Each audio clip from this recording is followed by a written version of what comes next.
కుబ్జ కోరిక మేరకు ఆమె ఇంటికి ఆతిథ్యానికి వెళ్ళినా కూడా ఆయన మనసులో ఎలాంటి వికారాలు ఉండవు.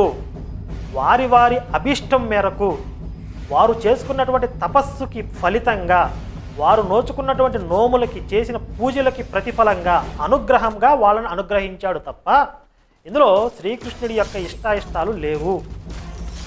ఆయన భక్తులను అనుగ్రహించడం కోసం అనేక అవతారాలు తీసుకుని అనేక రూపాలుగా తనని తాను ఆవిష్కరించుకుని దిగి వచ్చి అందరికి అందుబాటులోకి వస్తే ఈ తలక మాసిన వెధవులందరూ కూడా ఆయన మీద రాళ్ళేయడం మొదలుపెట్టారు.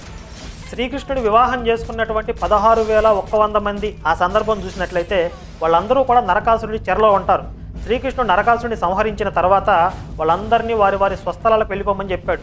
కానీ వాళ్ళు ఏమంటారంటే, ఇప్పటి వరకు మేము పరపురుషుడి చెరలో ఉన్నాము, ఇప్పుడు గనక మేము బయటికి వెళ్తే సమాజం మమ్మల్ని అవహేళనగా చూస్తుంది, మమ్మల్ని ఎవరు వివాహం కూడా చేసుకోరు,